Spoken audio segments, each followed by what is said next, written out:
Hello, here we are, Robin the Inwit, ready to break down this week's episode of Survivor. Not too late either. I'm pretty good for time. I'm not on usual schedule, but you know, we're still a few days after the episode. Anyway, let's get into it. This week's episode, after the big Shan exit, we have what I would say is a pretty standard episode. We have a pretty stock standard vote. The edit tries to give us something different. However, along with the twist, but the twist becomes kind of irrelevant in this situation. But we have a standard episode and a standard vote because even though the edit tries to say that Erika could go either way, there really isn't much reason for her to make that decision. She should, where the numbers sit, it would be the end of her game if she was to flip to the side of Deshaun, Danny, and Liana. But we'll get into that a little bit. We'll talk about this twist. We have the do or die twist that Deshaun ends up getting after being eliminated within 30 seconds, or not even 3 seconds, I think Jeff says, of the challenge. What I think about this twist is, because it didn't happen, he didn't go out through the twist, it kind of becomes irrelevant and almost something you're kind of going to forget about in the grand scheme of Survivor. Because it doesn't play out, if Deshaun had gone through this twist, that's huge. That's game changing to a degree after 40 seasons of only ever being able to go out through a vote or medical evac or quitting. To be voted out purely, not to be voted out, just to lose your spot in the game via a twist. Because it didn't happen, it becomes irrelevant. But if it did happen, the problem I feel like I have is it becomes a game of chance. It's a 1 in 3 shot of staying, basically. Am I against the concept of a do or die element? Not entirely. I'm not entirely against this element. There is a uniqueness to it. Does it suck if you were to go out this way? Yeah, it sucks. It sucks that the fate of your game is no longer in control of by the masses or even by yourself. You should be in control of your game. Whereas now it's just a stroke of luck that'll keep you in the game. I guess I would prefer a do or die challenge to become a bit more Survivor related. Can you go out and make this fire? Can you catch these fish? Or I don't know, something that has an element of, these are skills you should have actually obtained while being on the island for X amount of time. And if you haven't obtained them, then it's on you. If you go out because you cannot make a fire, that's your fault.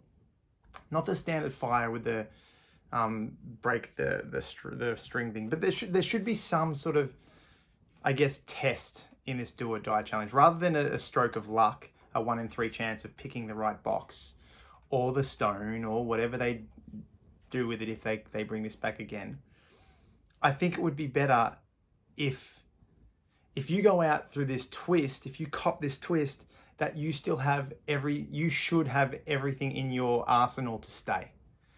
I guess is probably my current thought of this little tweak. Because at the end of the day, to go out of the game, to lose your shot at the $1 million in America, or 500,000 here in Australia, or R1,000,000 Rand in South Africa, whichever game you're playing, and whatever prize money's up for grabs.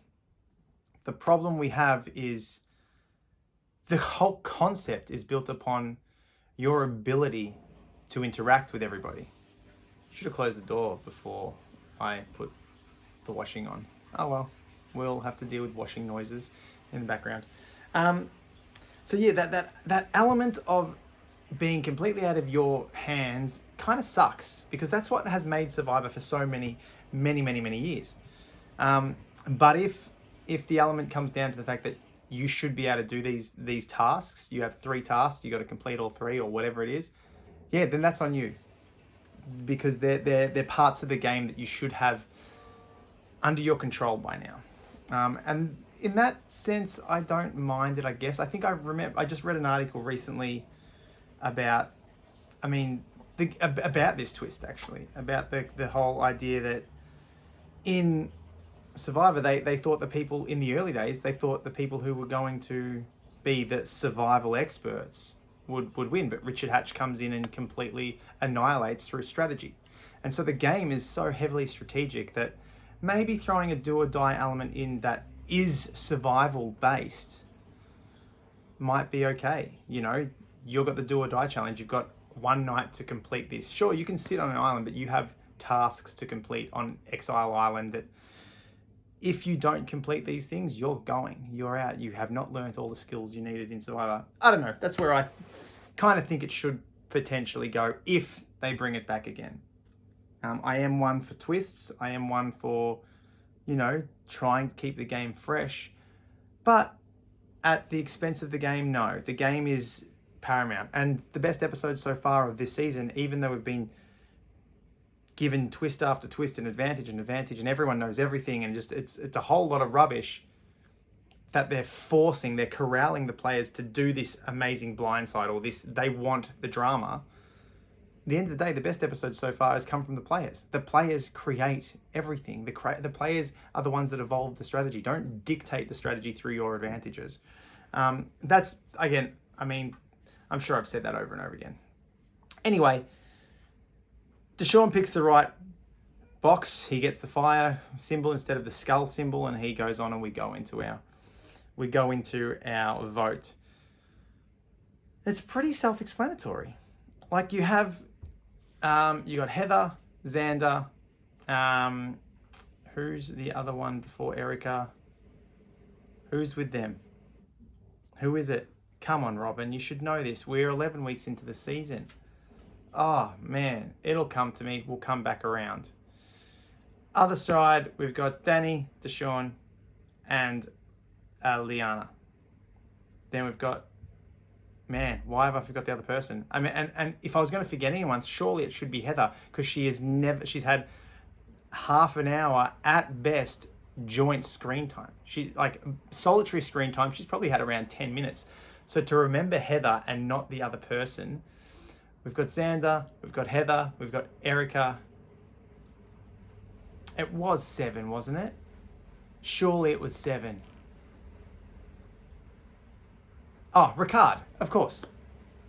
So we got Ricard, Xander, and of course Ricard. Ricard's doing great at the moment.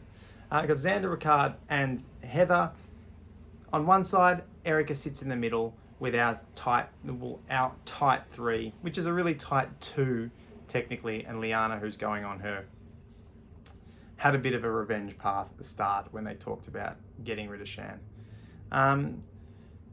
For Erika to jump across, she's in the numbers right now, and she's not in the swing vote through power. Someone like a Sarah played the swing vote game brilliantly, swung from one side to the other, and swung on top. She was always in control. Erika has no power here. Erika hasn't been in power. She's just kind of in the middle because she's less loyal to, she doesn't have very strong alliances or ties in the grand scheme of things. The one real tie she had is really Heather, which, doesn't sound that strong at all. So for her to jump across from going from a relatively equal group of 4, relatively equal, with, Heather being a goat, but Heather could go underneath. You've got Xander with an idol who's a bit of a threat. You've got Ricard, who will possibly take some heat with the Shan vote, and then yourself with the changing time, shattering the hourglass stuff. That in the grand scheme of things, there's obviously Ricard is higher up the pecking order here, but Ricard isn't doing a Deshaun and demanding things. He's kind of sitting back, playing the game and observing and going at his certain pace. Xander, as much as I enjoy Xander, we have, I mean, I don't even know where he thinks he. I don't know where he is. Like he seems to. That one quote at the start was like, I made a move. No, you didn't. You were part of a move. You have nothing. Just because a player is gone and your vote helped her go does not mean that's something that you did. You wrote a name down that you were told to. You joined the majority vote, and you weren't on the bottom. This isn't a big move. So for Xander, Xander's not really doing too much, so he's not much of a threat there either. So aside from Ricard, everyone kind of just sits in it. There's not much that differentiates all of these four. Whereas if you go to the other side, we already know that's a strong four. And these four have come together through necessity. Xander's on his own. Ricard's now on his own. There's no allegiance here. Whereas if Erika is to go across, she's going across to a definite type 2 in Danny and Deshaun. And Liana, who, potentially could, if she was smart, she would have ditched Deshaun and Danny straight away. Because unfortunately, by not ditching them, she put herself in, and it's hard to tell. You don't know what's going to happen, but Danny wins immunity. Deshaun becomes immune after the do or die challenge. She puts herself in a position of it can only be me. If the plan doesn't work, it's me. Again, how do you know that? But how do you know that was what's going to happen? You don't. But what you do know is Deshaun has voted out your number one ally. And no matter how he tries to spin it, he bailed. There was a way out of that. There was you wanted Ricard out. Ricard got immunity. You took out Sean. Smart move. Of course, we get it. Smart move. And you rolled with Ricard's plan, and you copped more heat from it, and you have a little bit of a hissy and a cry over it. Why me? Why do I cop it? Why am I a snake? But Ricard, he's got the vote for $1 million. Like, well, you're not. Your head is a little bit too self-centered, and you're not understanding the whole game here. And because of this, if I'm Liana, I need to see that. I need to see his defensiveness, and his defensiveness to why I copped abuse here and Ricard didn't is, hey, I'm equal part of this move. Not I had no part, not that I'm a follower. It's why, if we're part of the same move here and I'm equal, he wants to claim it for himself, even though, Ricard claims it. He wants more credit for this move. And if someone's wanting more credit for the move, for a move that got rid of your number one ally, you need to sit there and really think about who you're going to align yourself with. The reason she won't align with Xander is, I don't know what's going on there, and she's never wanted to align with Xander. It's something we probably haven't seen as an audience member, but she's put herself in a hole and in the end goes home because of it. She needed to separate from a Deshaun as soon as that vote happened. Even go to a Ricard, because Ricard was the closest, even though Ricard was part of that vote, you kind of gotta understand from Ricard's point of view, it makes so much sense for him. My name was on the block, and we got to get rid of each other sooner or later. It makes so much sense. But having him as a potential tie to Shan, Liana probably could have jumped ship and moved over that side if she let go of the Xander beef, but just focused on Ricard, I reckon, because they were both really close with Shan. So why not? Why not focus on that? But instead, she accepts Deshaun's weak apology, and it just follows through with the tribal. And I know it ended up being a very important discussion that happened in tribal, but the stimulus for what we see, for what comes out, is Deshaun playing towards the jury. He's trying to get some sympathy. And the reason I say that is because I wish I remembered the question. I should have quickly double checked. But Jeff asks something very specific to Deshaun. And Deshaun completely disregards the question from Jeff and gives his own answer, which is aimed at jury management, aimed at fixing everything that stuffed up and blew up in his face before. Yes, the conversation that happened afterwards was relatively important, and the the diversity element to this year's season is really amazing. But he's opened up that statement purely as jury management. This is someone Liana shouldn't be trusting.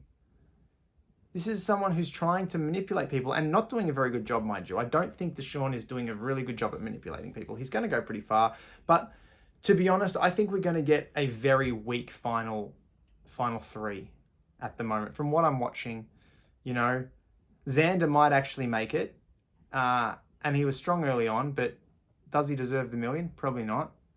Ricard definitely would deserve it. Deshaun, yeah, sure, I could give it to Deshaun. Erika, does she deserve it? No, not really. Danny, no, not really.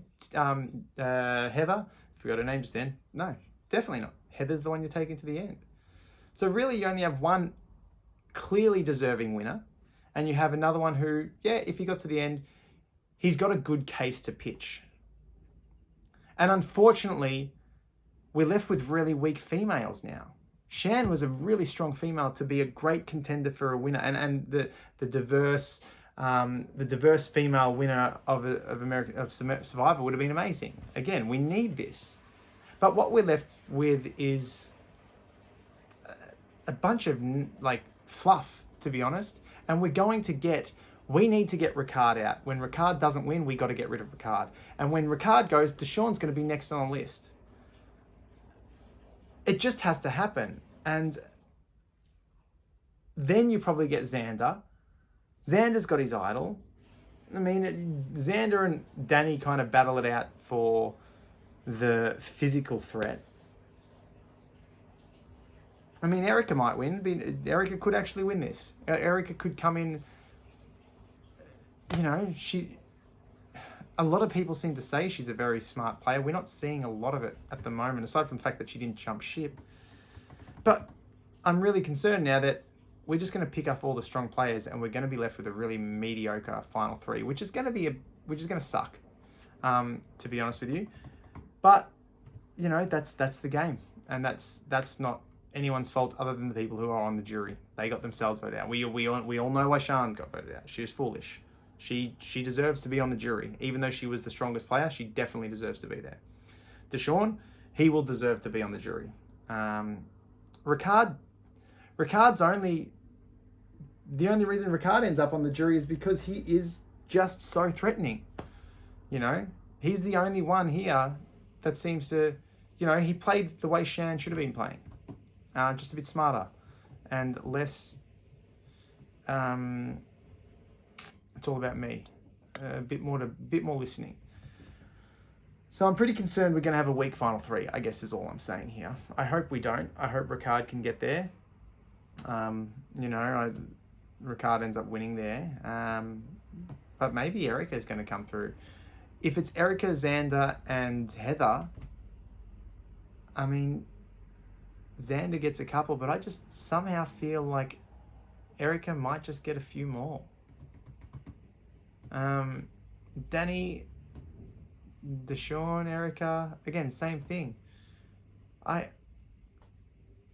Deshaun's got probably more of a resume, but it's sloppy. He's played really sloppy as far as managing everything. Like that jury management speech was horrible. The way he acted after was horrible. Having to backpedal and apologize and say, I'm cool, I'm sorry, I had a bad... Like, that stuff is weak gameplay. Anyway. It's interesting nonetheless. I love the game. As I say, every week in, week out. That's my thoughts. I'm going to wrap it up there. I had a bit of time to get this in. I'm doing it now, and I've got a bunch of other stuff to do, so I'm going to get to it. Anyway, thank you for watching and being patient with me while I am just a bit flat out with a bunch of other stuff right now. So thank you very much, and I'll hopefully see you all next week for episode 12.